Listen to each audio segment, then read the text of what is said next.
This is episode 1 of the Hollywood Heat talk show podcast where we sit with the homies of Blaze Review and we talk movies.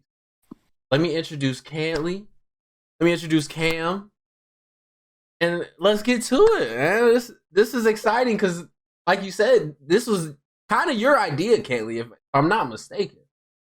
Yeah, so we talked at work. I know Cam and I did about just having like kind of a platform on here too for things like entertainment in Hollywood. Because we started actually interested in like the Marvel universe, and I think like it just kind of like went in like different directions with different stuff. So that's basically kind of how we came up with the idea. And I know you're a movie person yourself, Malik. So. I am. I watched tons of movies. It was funny how the conversation came up because I was just talking to Cantley on some movie stuff like, hey, you watch this, you watch that. And he was like, Cam she's been telling me we should do some type of movie segment or something like that. So, I mean, you a movie fan, right, Cam? I like to think that. I'm one of those like annoying people where it's just like everything that happens, I'm like, oh my God, that reminds me of this movie that I saw. Have you seen this movie? And Cantley's like, for the love of God, man. Like, needed to talk about it somewhere. Yeah. And so, yeah, it just worked out really nicely that you two had already, your own kind of thing going. And I feel like we all vibe really well on a certain level of like appreciating the same world of pop culture and media and stuff like that. So yeah, it came together nicely. So I think it's funny because Malik, when we do the third shift, you put me on like a bunch of new music that I've never heard of. I'm like, what the hell is this guy listening to? And then like when I talk to Cam, it's like the same but for movies. So that's why I kind of knew I was like, I think it would be perfect if like the three of us had this like platform to talk movies. So yeah, that's kind of a reason too why I thought it would mix really well. I agree. I think this is definitely gonna be fun.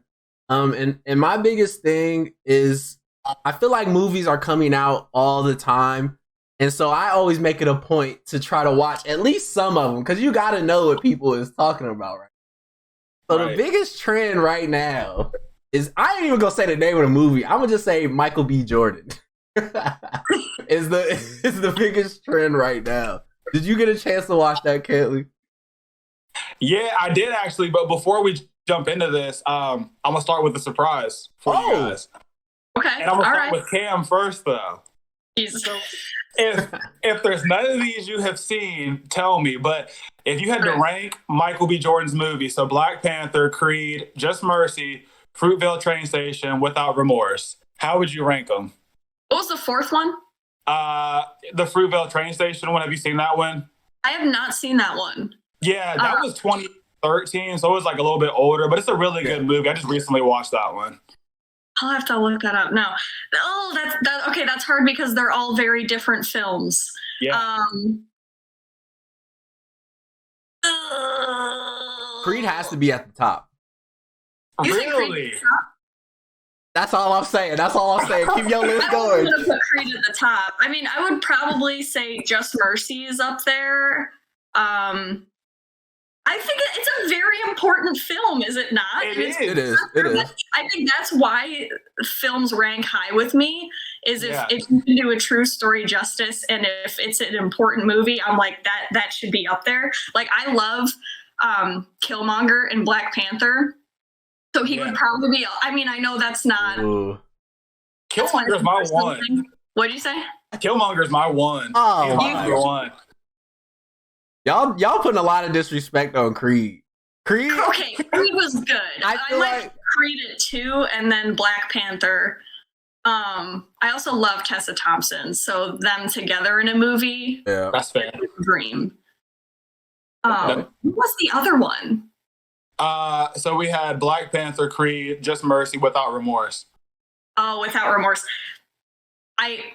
I enjoyed the movie, but I'm going to have to say Without Remorse is probably, besides the one that I haven't seen, right, probably at the bottom.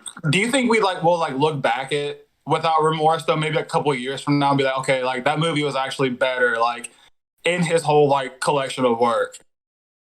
I don't know. Before we started this, I even said, I was like, at first when I watched it, I thought they were trying to do another, who did I say? You said John Wick? Yes, another John Wick. Yeah. I was like, it didn't feel like that once they started doing like more like the military, all of that stuff. But like, I don't know. It seems like it's very new to him, but he has tons of different roles that are like action wise. But I feel like this was new to his career. Yeah. How would you rank him, Malik? Like I said, Creed is. I think his Creed series will definitely be something we'll look back on 10, 15 years from now and be like, yeah, Creed was good, yeah. Because I have to say, I got really nerdy as far as like watching him train for Creed. Like he trained like a real boxer. So I was like, that's a lot of value in that, because I'm just thinking he is acting, but he's actually knowing what he's doing, and that's big time. So what'd you say? Not to cut you off, but like, did you see when Black Panther came out, when he like bulked up, but then like months later when he played Creed, he like shred down like crazy, and I was like, that was nuts. He's really training, like, yeah. That's crazy to me. That's crazy to me. But second, I would probably have to go Just Mercy. Okay.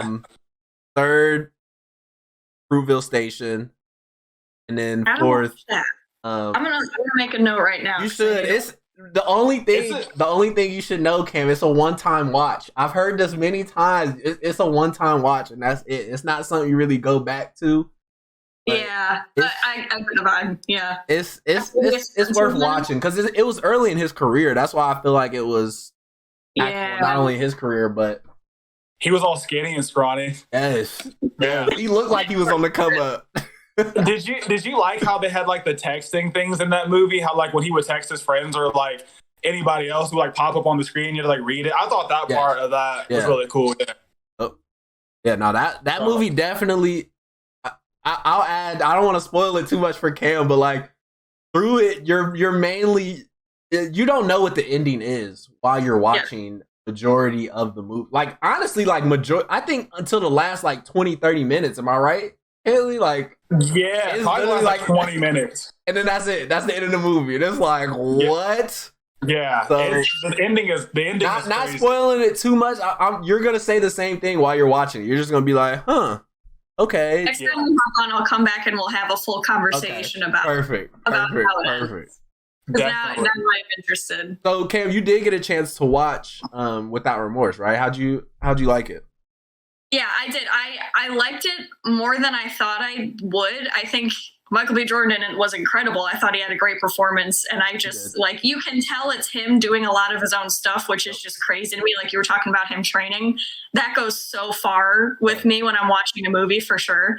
So that definitely added something to it. I think like I'm not huge on war movies most of the time, or war-based movies, because I feel like it's a story that we've seen before 9 times out of 10. But I will say, like, there was more diversity in this cast. We kind of talked about this before than what I was used to. Like, I just watched Cherry not too long ago, which I don't know if you guys saw that. That's the Tom Holland one. You told me about that, yeah. Yeah, I think the Russo brothers directed it, and it has like, there's a part that's his time in the military, and it's just an all-white cast, and it's just like, it was a phenomenal movie, but that just gets boring. Yeah, so it's like, it's nice to see some diversity in a movie that's kind of been done before. And am I allowed to like, are we allowed to talk about I mean, I guess it happens in the first 20 minutes of it. I didn't like, I read the description after, and I was like avenging the death of his wife. Yes. He died in the first 10 minutes. I was like, I was spooked. I'm not gonna lie. I was like, hold on. Yeah. This is deep. I just saw Rachel. I said, I wish his wife was in it a little bit longer. Yes. So we like got to like know her, I guess, a little bit more, because like it was like 5 minutes in and she was dead. I was like, seriously? Yeah. They was quick. Yeah. And we had all the scenes of him being like the cutest dad on the face of the earth, and like all excited for his baby and everything. I was like, they could have definitely pulled us in a lot more. I ain't gonna lie. Yes. I could have been a lot more invested in their little family. Yeah. Because like when he goes back to the house, when it's like the crime scene and like the bed and all that stuff's gone, and he just has like a little breakdown, I was like, man, like I wish I knew more about his wife. Right. Like, yeah. I agree. Yeah. Nah, I had no complaints with it. I had no complaints with that movie. Like we was just talking about on Twitter, I seen the funniest thing where somebody was like, my girl don't watch no action movies. Now she's screaming for a sequel. I can relate to that. Especially when it's standing there out and it's like misty outside and he's wearing those glasses and his little ball cap and everything. Yeah. Like, okay, all right, we see where you're going with that. Yeah, they set him up for a good little role to be the main spotlight of it. Hey, I'm not mad at him. Do your thing. All right. Love it for him. So I will ask you though, because I was talking to Rachel about this. I said, do you wish there was like a little more like character development for him? Because he kind of seemed like he was, I don't know, like the same person like throughout the whole movie. Yeah. And maybe it's because like it just went so quick. Like it got right to what the plot of the movie was. I don't know if it went too quick to it, but he just seemed like he was the same person like throughout the whole movie. Other than his wife dying too soon and like character development, I was like, I liked it. I mean, I would agree with that. I'm glad you brought that up because I was just gonna say how the ending went.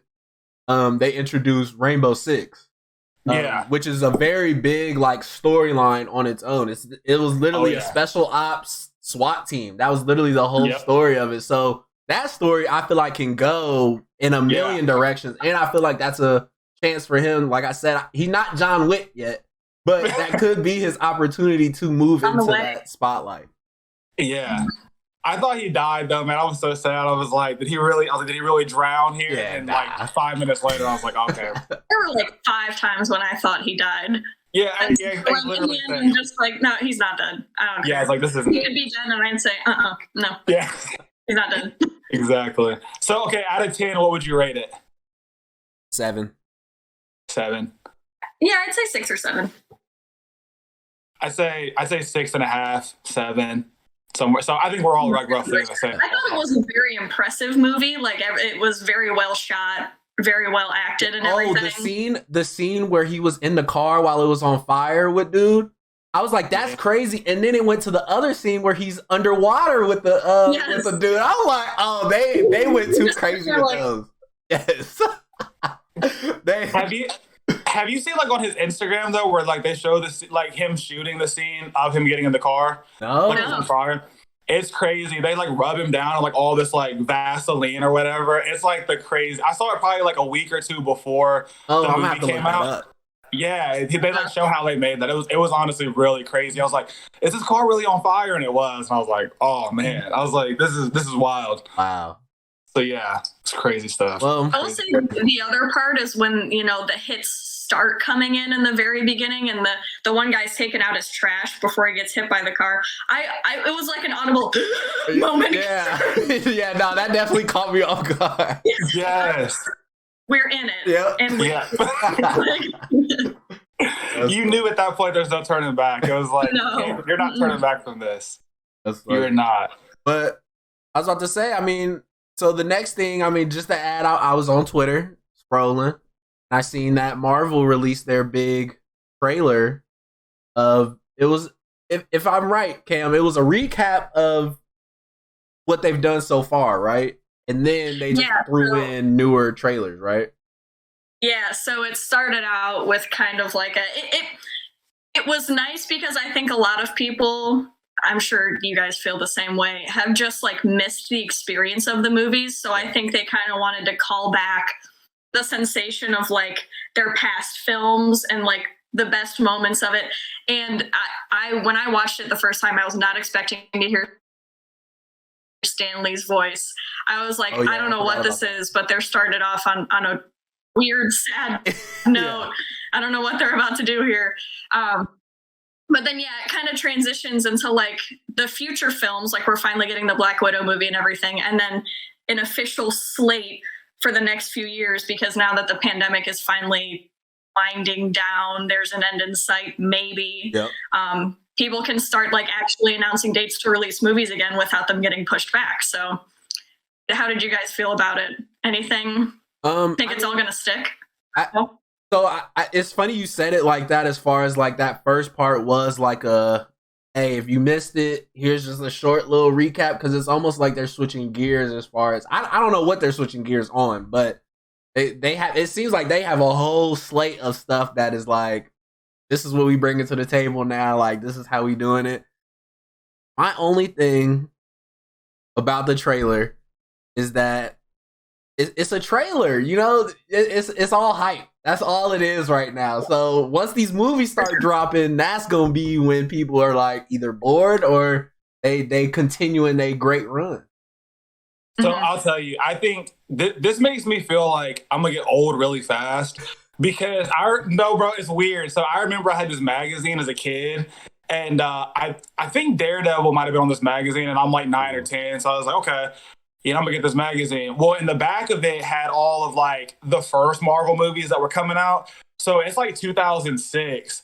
And it's like, oh, okay, like Iron Man 2008, like, and all this stuff. So when I see these dates for these like upcoming movies, I'm thinking like, okay, like I'm gonna get old really fast because like 20, like 30 will be here and like soon. So I just feel like it's like that all over again. But I think the Marvel movies, like the first set, kept us like very entertained for such a long time, and like they're just timeless movies. They really are. And it's crazy to think about, like, the first time you see that date of like, all right, 2008 is when this Iron Man movie is going to come out. And you think about kind of where the MCU was at that point versus where this new announcement is of like, these are the next dates that we're seeing. This is the next slate that we're seeing. It's like the universe is in a totally different place. And, the movies like Iron Man, and those are like the foundation for that. And we have like those movies to thank for where it is now. So, I mean, hopefully they'll keep the momentum. I don't see them slowing down personally. I mean, it's just going to get bigger and bigger and bigger.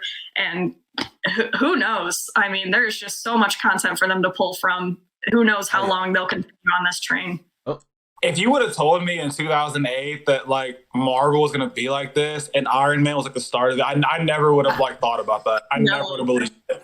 Especially because, like, I'll be real with you. Like, I liked the Iron Man movies because it's kind of like you grow up on them, and they're good movies. Especially at the time, you're like, this is the coolest thing ever.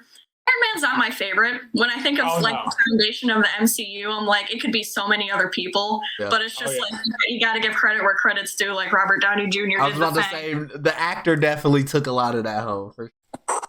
Yeah, there will never be another movie. Like, I don't think there will ever be anybody like that role, like in anything. He carried that role for so long. Like, the only person I must say that should be mentioned in that like superhero led a role is dude who played the first Batman. What was his name? Christian Bale, or what? Is it Christian Bale? Wait, you're talking about our Batman or Adam West? The Dark Knight one. Who's the Dark Knight one? Yeah. Christian Bale, because Ben Affleck was after Christian Bale, right? Yes. Yeah. You're right. I just got it. So I thought Ben Affleck. I don't know. Ben Affleck was good. No. You don't think Ben Affleck was good? I just don't like him because I grew up on Christian Bale on Dark Knight, and I felt like he brought a lot to that role of that gritty. Like, and then he could switch it up to that bachelor life, like in an instant. And it's just like Ben Affleck is almost, he's acting as Christian Bale as Batman. That's like, he's 2 steps behind right now. That's an interesting take. I think that the thing with Christian Bale is he also had Heath Ledger. And that's true. And he probably challenged him to the limit for sure. Yeah.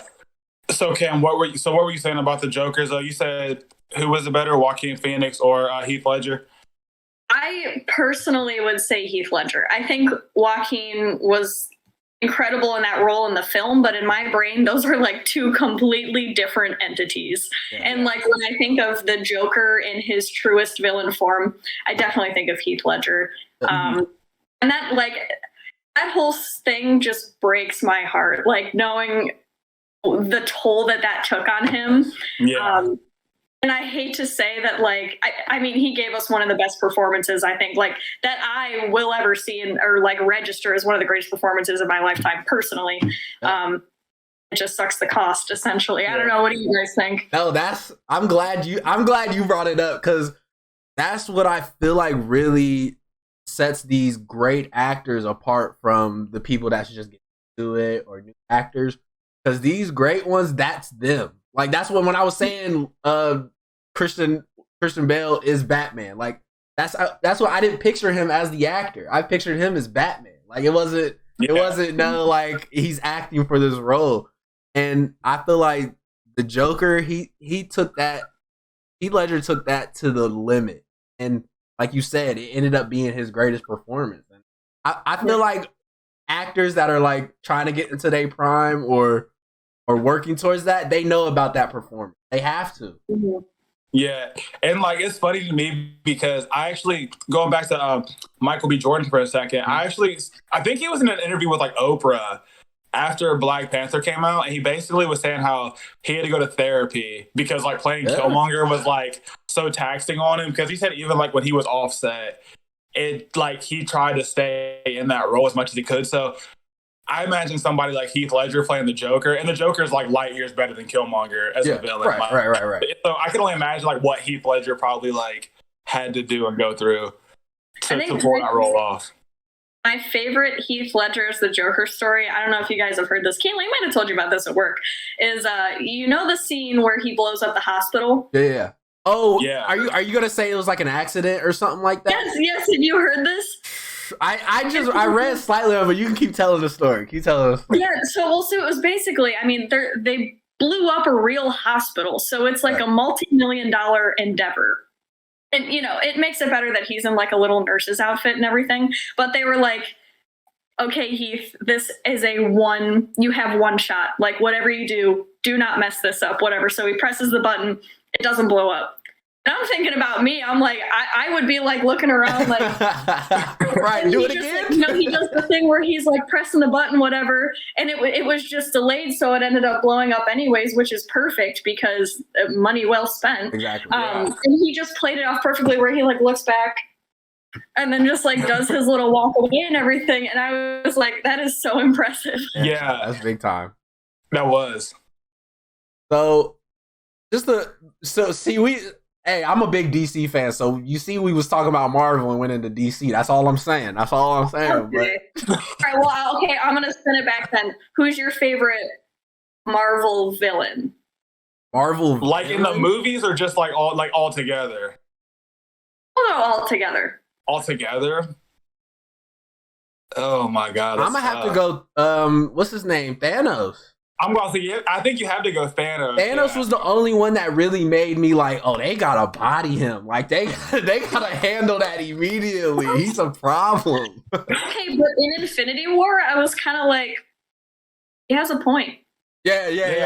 No, he does have a point. That's what I'm saying. He was a real one throughout the whole thing. I was going to say, when he started the movie by beating up the Hulk and the Hulk did not come out the rest of the movie, I was like, oh yeah, this dude's he's for real. He was a real one. That's why I was like, it's kind of hard to, it's hard to compete with that villain.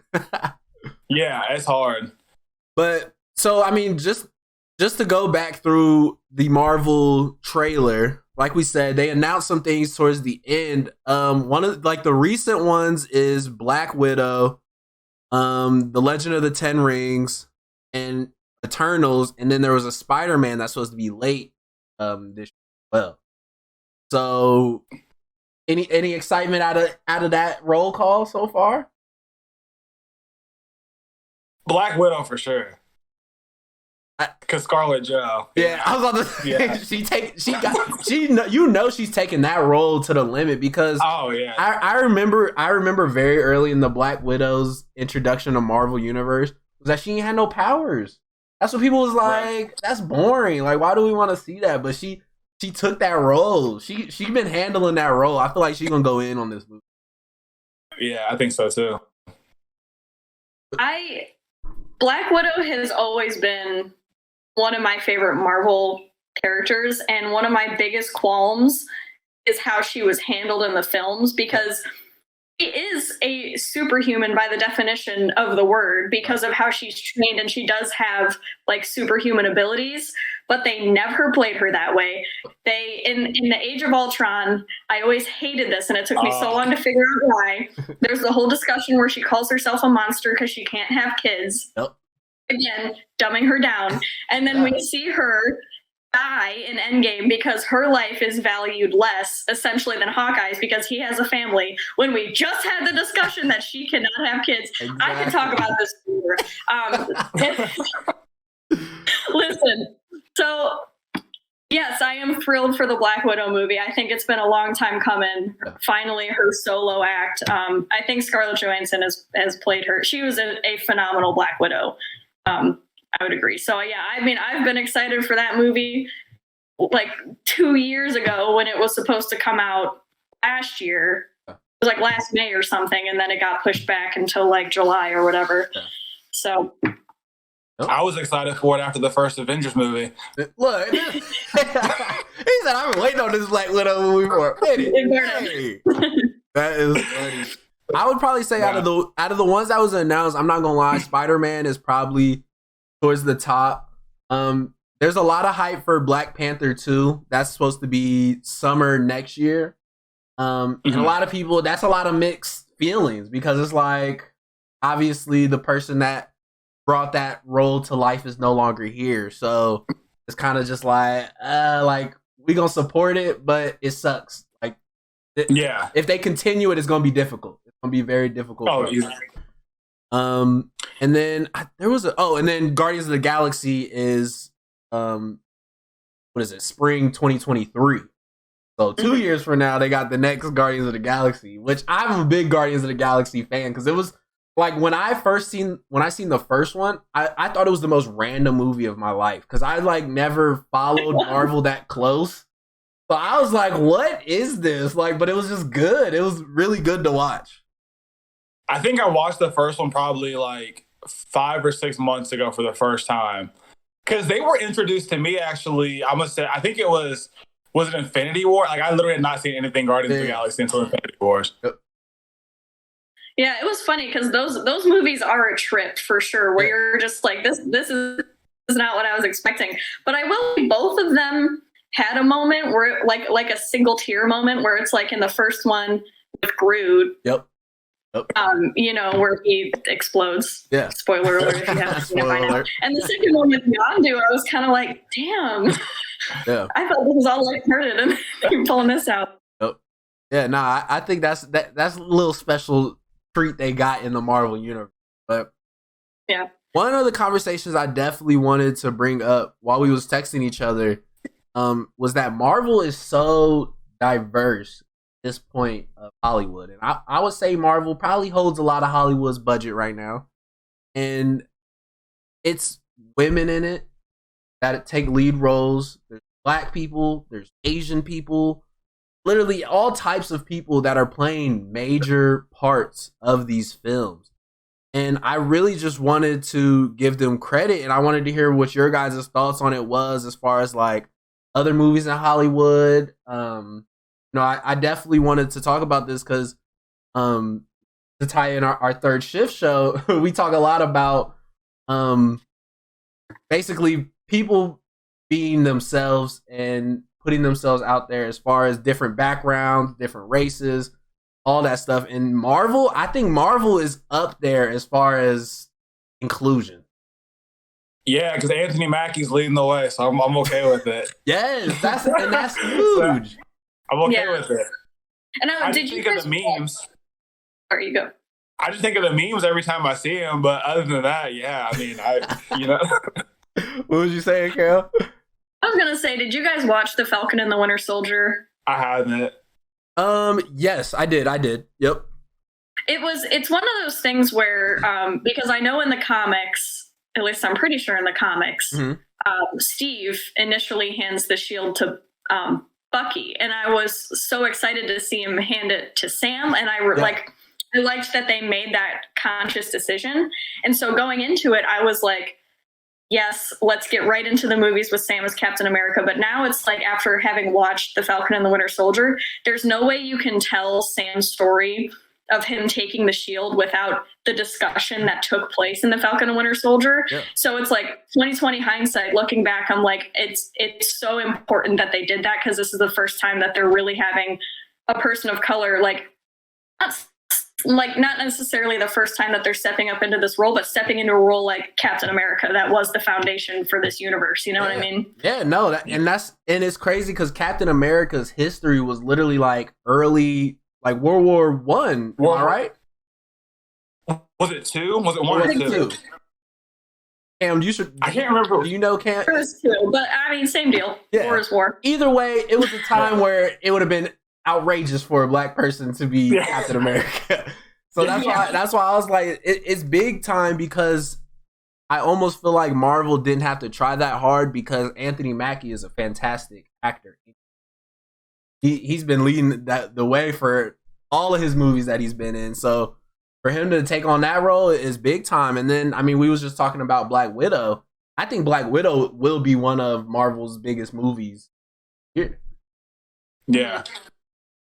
Yeah, I will tell you too, Captain Marvel, Brie Larson, that was one of my favorite, because I think Cam talked me into watching it. Oh, Captain Marvel? Watching Captain Marvel, yeah, because I wanted to go see it when I was out in theaters, because I'm trying to remember, was Captain Marvel between Infinity War and Endgame, or was it after? Yeah, no, was it between? Was it between? That's what I thought. Yeah, because I knew I skipped one somewhere and I didn't see it. Yeah, and I mean, and Captain Marvel had all types of people in that movie. Yeah, there was a lot, yeah.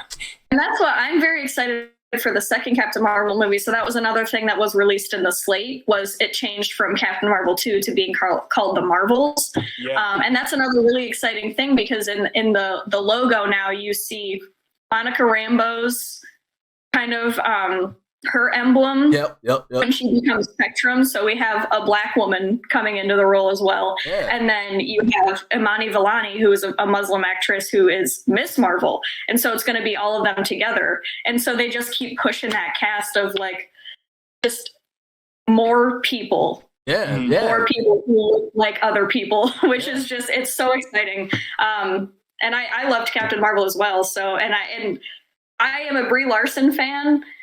So I feel like she'll do it justice in terms of like pushing for bringing people to the table with her. Yeah. So that's definitely big time. Yeah, so it definitely is. So yeah. And also, this is random. I don't know if you guys have heard this or not, but I'm also very excited for the next Thor movie that's coming out. Oh, that was announced. That was announced. When was that? Yeah, a weird full circle moment. I don't know if you heard, but Christian Bale is in it. Oh Lord. What? Yeah. He doesn't know what to do. Yeah. See, I'm not a big Thor fan. Like this is I'm gonna bring back, since Marvel is of discussion, they forced this on themselves with this trailer. I think DC is killing Marvel. That's just me personally. Like, Marvel has a great universe. They have great characters, but I just feel like DC hero to hero is killing like a Hulk. Like, what is Hulk? Like a Captain America, Iron Man. Like, these dudes they just seem so, like, not basic, but they sound like superheroes. And I feel like DC has those like grimy dudes that come out of an alley because they've been sitting in radiation and now they have powers. Like, that's lit. Who, I like that. Scarecrow? Yes. Like Scarecrow? Yeah, Scarecrow was he was a doctor that just started doing his own medicine. Like, come on, man. Like, that's so real. Yeah. So, but Thor, I'm gonna have to check that out now that you said that. Christian Bale's playing, what is it? Thor? I think he might be a villain.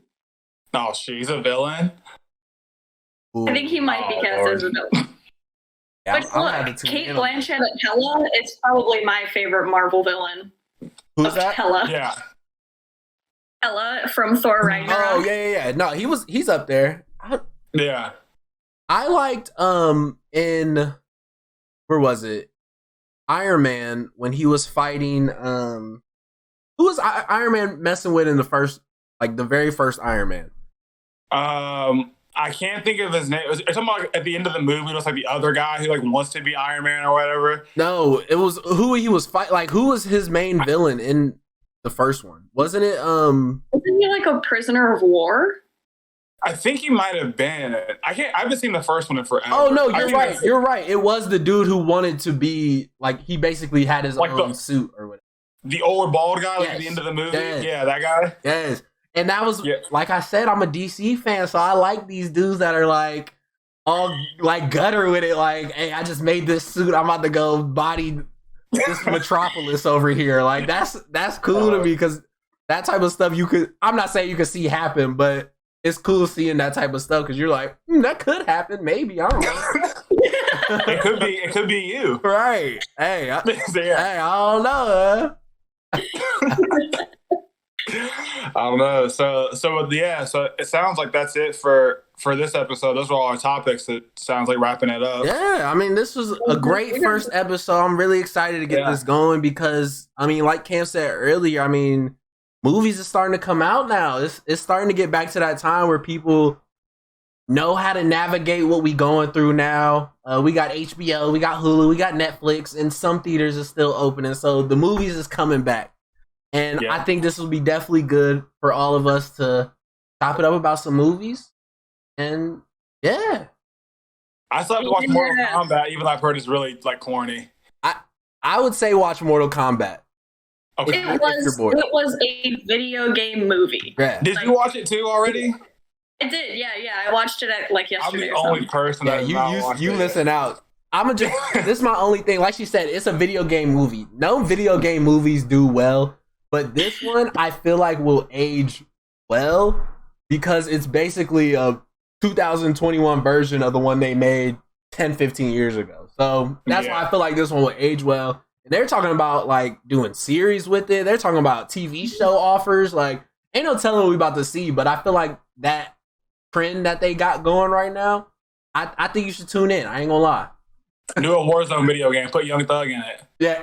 Like we talked about before. Put Young Thug in it. Yeah.